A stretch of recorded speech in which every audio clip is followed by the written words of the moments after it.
30 seconds. Yeah. You're not from around here. I'm not from around here, and it's funny. I steal this joke from my brother-in-law. He always, when people ask him where he's from, like where's the accent, he always says Boston.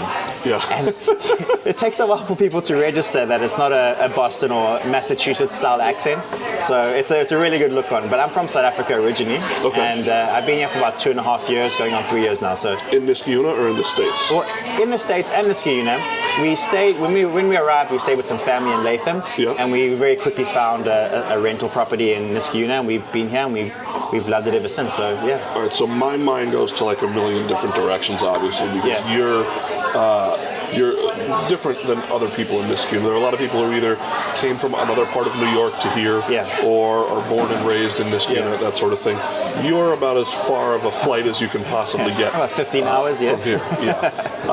Where in South Africa are you from? How did you get here? Give me the lowdown. So I grew up on the east coast of South Africa. I grew up in a little place called Durban, KwaZulu-Natal.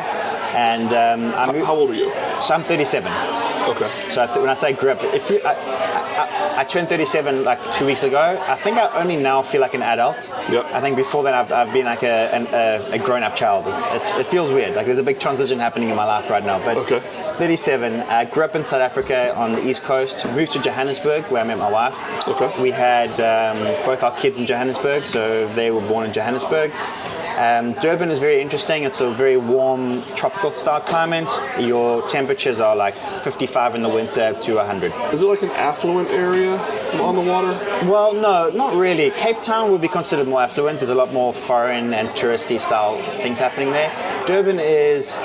It feels very much like upstate New York. This area that we live in, Niskayuna. But on the ocean. On the ocean, yeah. So imagine having a ocean that was always around about between 55 in the winter and like 70 degrees in the summer, like warm.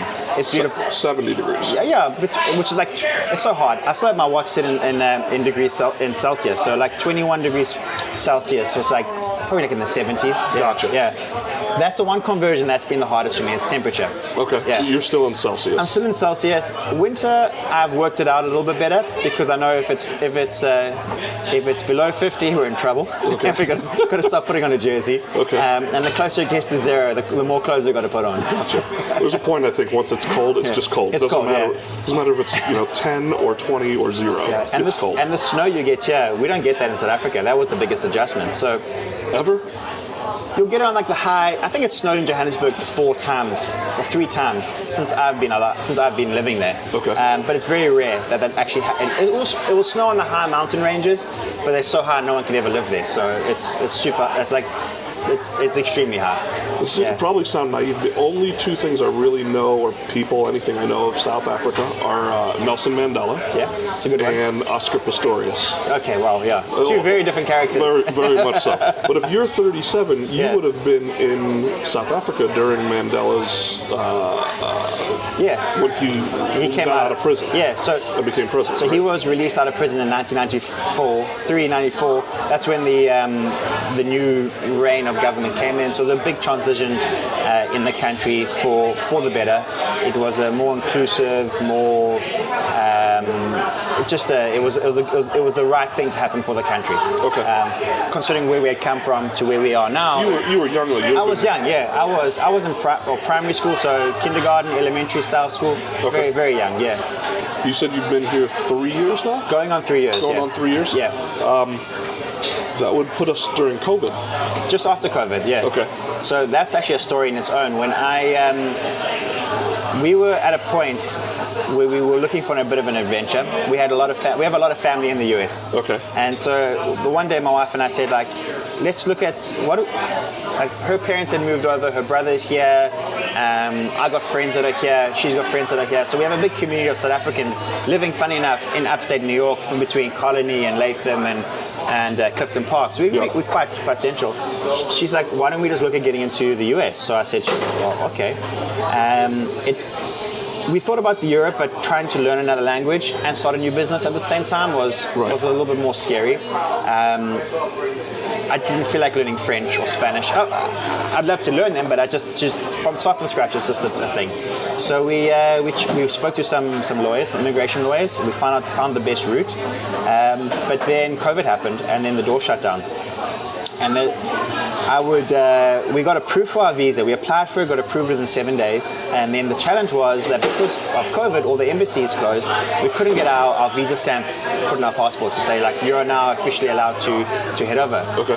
So I would wake up every single morning between 4 and 5 o'clock, check the embassy sites in Romania because they were issuing visas, South Africa, Mauritius, and we were ready. We were actually gonna pull the trigger. We had a trip booked to Mauritius, which is 4 hours east, like a tropical island, to go to the US embassy there. 2 days before we were about to fly, Omicron was discovered, and they closed down the embassy and cancelled our flights. So it was a challenge. So every morning. Did you ever think like maybe we shouldn't do this? Maybe the world is telling us like this is not a good idea. It crossed our minds, but you know what? I think jointly as a couple we had this vision and we had this dream, especially with our kids. Like the great thing about living in America is like our kids can be whatever they want to be. You know, they can. If my daughter becomes a violinist, she could be the best violinist in the world. Like with amounts of like resources and opportunities that she could experience here, for example. So we're like, well, it'll be a good thing for our family. Like this is a good step forward. So waking up every morning 4 o'clock, I eventually found a booking appointment. Okay. We took the appointment. The only challenge was I was flying to Thailand for a month for a shoot for KFC. And so I said to my wife, I said, do you want to... KFC, the chicken company. KFC, yeah, Kentucky Fried Chicken in Thailand. It is, the market there is massive. It is huge. The fried chicken market in Thailand is booming. It's odd because we have like 5 Thai restaurants and no KFC. No KFC. It's funny. So I said to her, do you want me to go, come back, then we move? She said, no, I want to move, and then you go to Thailand. So we sold up our entire house, all our belongings within 2 weeks. We had 2 cars, a house, like a flat apartment we had to sell. That took a little bit longer, but all our possessions, which was challenging because you had someone come in to buy like all like our crockery secondhand. They'll be like, we'll give you $30 for everything. We're like, oh, biscuits. We knew it was going to cost us a lot more on the other side to get new ones, but we didn't have the luxury of like putting a container together. The time. So we packed it all up. So people took advantage of you for your crockery. Yeah, you know, we had some good porcelain. I kept my teapot though. That's the one thing. Okay. You're a tea drinker. I'm a coffee drinker, but I do enjoy tea. I got some British roots in my family. Yeah. South Africa, we drink a lot of tea. So I got a little teapot, a tea cozy, you know, the thing. And we have we have tea on a Sunday. It's always a thing. 3 p.m. Someone will buy cake or make flapjacks or pancakes or whatever you call them, and we'll get together as a family, and that's like it's a bit of a family time, so it's special. You came rather than going to Thailand. You came here. So we came here. So we started our entire lives. We arrived on Valentine's Day at Newark Airport. I still remember my kid walking ahead, and you see the big sign saying like "Welcome to America." We walked through and it was just like. It was just the journey had begun. It was scary. It was scary and but also exciting at the same time. Mm-hmm. We stayed with Granny and Grandpa in Latham for a little bit. Then we moved to Niskayuna. And see, that's remarkable to me. To pick up and leave, right? But being self-employed on the other end, right? It's been the biggest challenge. I have friends who've moved abroad with their families for work, for a job that's waiting for them. Yeah. You didn't necessarily you have clients. Yeah. But I mean, I'm sure you probably know this as well as anybody. Yeah. They're your client as long as they're going to be until they're not your client anymore. Absolutely. So. Yeah. That's always been, and I think will always be a challenge, like kind of making relationships. And you arrive in a new city, a new country. There's no element of trust. No one knows who I am. I'm this guy with an accent who, you know, I tell them I'm from Massachusetts, but no one believes me. It's like I'm this. Yeah, there's a bit of trust, and trust is something that takes a bit of time to build up. Right. We're taking off. All right, Vince. We've had a long week. Yeah, Vince. This is Curtis. Vince, nice to meet you. Yeah, Vince Daly, how are you? Nice to meet you, sir. This is the kind of place you can be where you can have an interview and a neighbor coming over and say hello. Yeah. So, all right. Cheers, Vince. Good guy, Tommy. All right, nice to see you. Have a good evening, Vince. So where were we there? We were just talking. I'm sorry. I lost my train of thought there. Let's see. Oh, you went through the airport in Newark, and your own business, as opposed to not having a job when you got here. So I think it's the element of trust. No one knows who I am. I had to build that all up from scratch and meet people. And one of the best things we did as a family was, my son loves soccer. Yeah. So an email came out through the town saying full soccer. So we signed him up.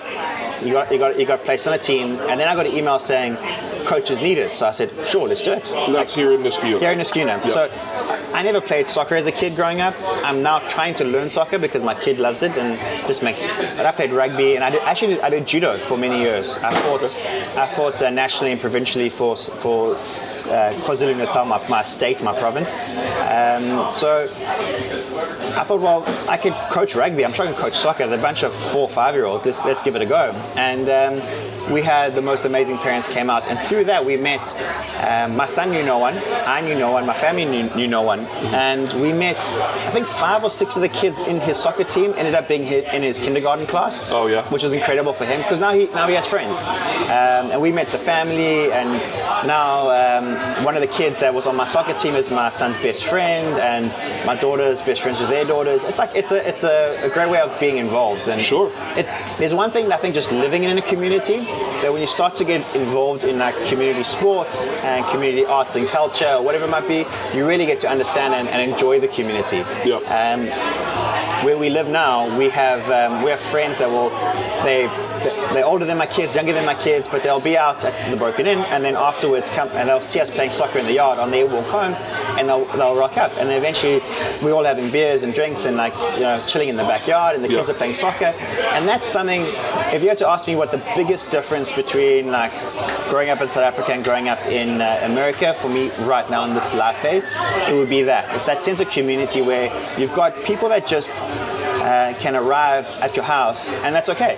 And you can, they can play in the backyard with your kids, and it's safe to do so. And that's a big thing. We all in South Africa growing up, we always had big walls, right. Because of the crime and security around the property. Around the property. So there was never a case of a kid from down the road just walking over and saying, "Hey, is so and so home? Can I come and play with him?" And now we have that all the time.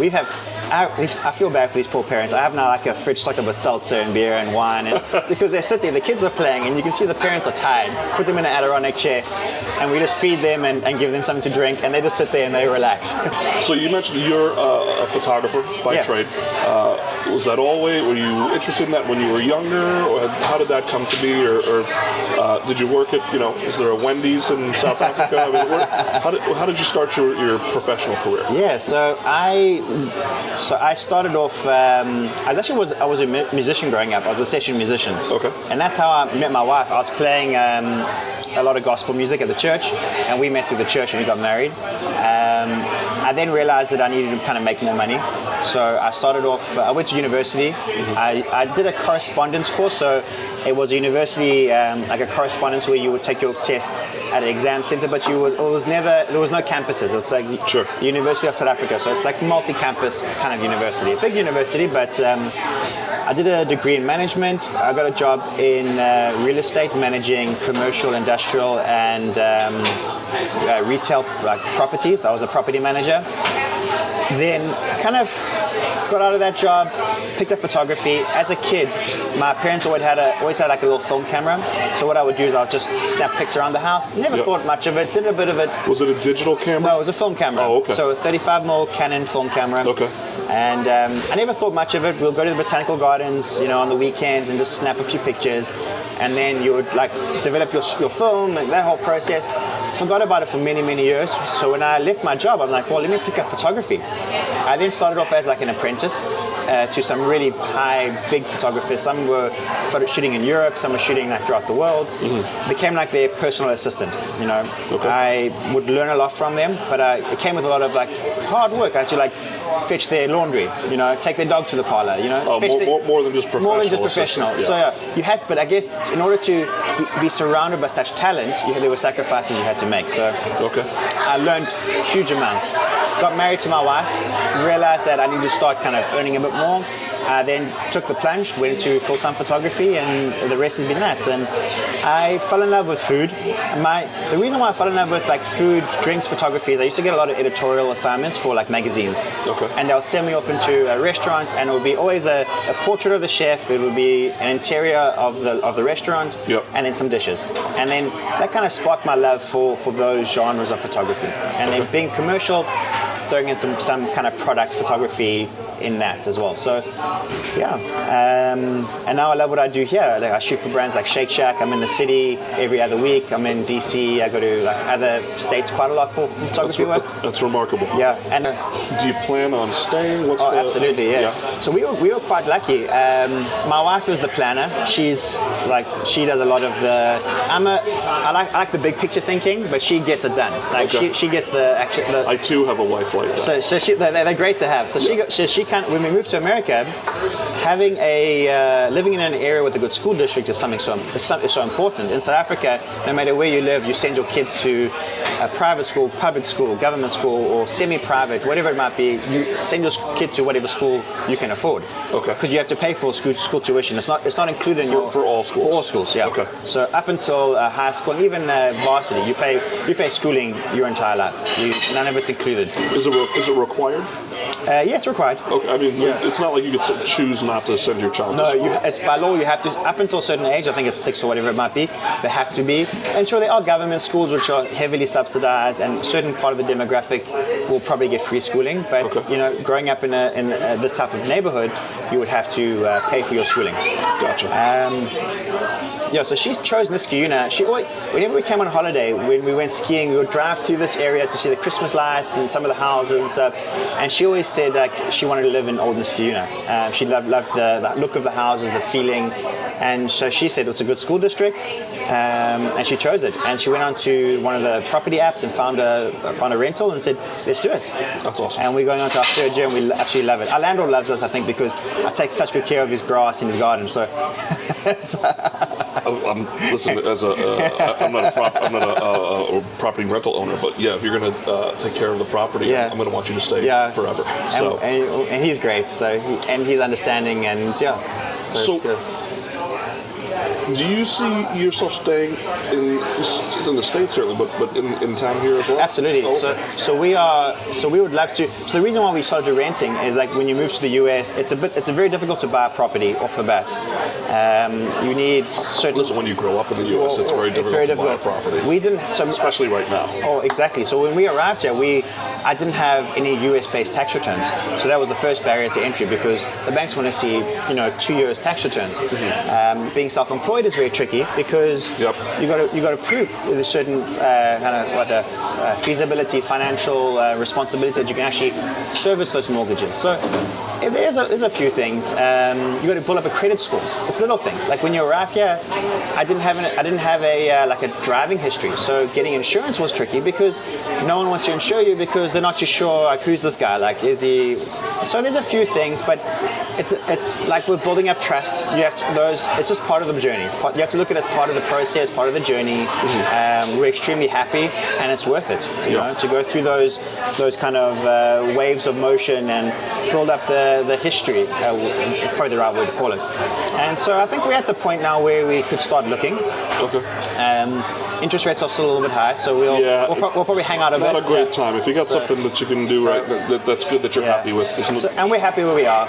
Your kids had a lemonade stand. Yeah, they had a lemonade stand. And they did great. They did great. So, thanks to you guys for sharing their post. But they had a lemonade stand for St. Jude's Children's Hospital. And how it happened was Granny found the initiative on Facebook. I think St. Jude's were advertising it. And whenever they went there during the week over the summer break, they started to make posters and build out the lemonade stand. And then eventually they chose a date, set it up outside, and they raised money for St. Jude's Children's Hospital. And they raised just under $300 for the cause. That's awesome. But the most touching moment was one of the families came up to the kids and gave them a big hug and say, we are a St. Jude's family. Thank you for doing this for them.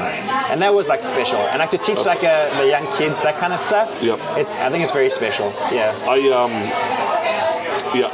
am always sort of taken back that the kindness of neighbors around here. I think that's probably why I'm here. Because we could live in a lot of places, and I've lived in New York, and I've lived in Los Angeles and Las Vegas, and I've lived in a lot of different places in this country. The people are really good. That's ultimately what it comes down to. My wife and myself and my children are around. I think we would consider ourselves to be good people, but we're around around other good people. And I can give you an example of that. Is moving here from South Africa, we don't understand snow. Snow is this white stuff that you guys have, it's crazy. Like this stuff is wild, and no snow and no football. No snow, no football. So, so some might say we're living a very empty life, but no, that's we don't watch a lot of rugby in my house, so we must be missing out. You guys will love it. Or eating biltong or whatever you said. I'm going to bring you some. Don't worry. So I was traveling, and we were a big snow dump came down, maybe like a foot and a half, or whatever it is. My wife woke up, and our landlord, who just lives around the corner, he woke up early, knowing I was traveling, and took the snowblower and blew all the snow out of her driveway so she could get the kids to school. And like that's the kind of kindness that you don't often like. It's very rare that you get that kind of like a community responsibility where people look out for each other. Sure. Which I thought was pretty special. You mentioned something earlier that's sticking with me now. You talk about when you get to not your daughter. Yeah. That here in America, if she wants to be the best violin player, she can do that. Yeah. Here she can be the best violin player in the world. Yeah. Is there such a thing as an American dream? They talk about American dream. I've never experienced it because it's always just been, my norm or whatever. But do you feel like your children are better off here in terms of what they may want to aspire to do someday, as opposed to where they may have been? Yeah, it's such an interesting question, because I was speaking to some colleagues in DC about this a while ago, and they asked, like, living in South Africa, it's probably one of the most beautiful countries in the world, and I don't want to discourage anyone from visiting South Africa, because if you went there as a tourist, you'll be totally safe and fine. You'll stay in the touristy spaces. You'll be fine. But there's sometimes a sense of anxiety in terms of the fear of crime. Like I've been held up by gunpoint. I've had a gun to the back of my head, been mugged for my camera. I know friends and family that have been hijacked, pulled out of their cars. And we do have that here. You do. It's not a country of Niskayuna. Yeah, but it's like it's a very regular occurrence, and almost like. Sometimes it's a bit normal, which is scary. So when you think about living the American dream, the first thing that comes to me is is the freedom that I think my kids can experience. They can be what they want to be. They can choose any career they want in their life, as long as they work hard at it and put their minds to it. They could achieve great things living in the United States. They have opportunities here which I don't think they would have in any other country in the world. There's a level of safety. Before we left, we got notifications we had private security, like, don't go for a run with your watch on, because you probably won't come back with a watch on, or a wedding ring, or a phone. And my wife was training for a half marathon. She just runs the streets of Niskayuna, and she says in the morning there's a lot of other women running, and men running, and teenagers and kids running, and it's fine, it's normal. And I think, like, it seems so normal, but don't take that for granted, because that's something special. Like growing up, where you can just leave your keys in your car sometimes, and it's okay, or not close a window, and you wake up and your furniture's still there. So I don't want to speak bad about South Africa. It's a country I love, and I go back there regularly, and I'm super patriotic about it. But the opportunity for my kids to grow up in the greatest country in the world is a blessing, put that way. And I think that can tie into being the American dream.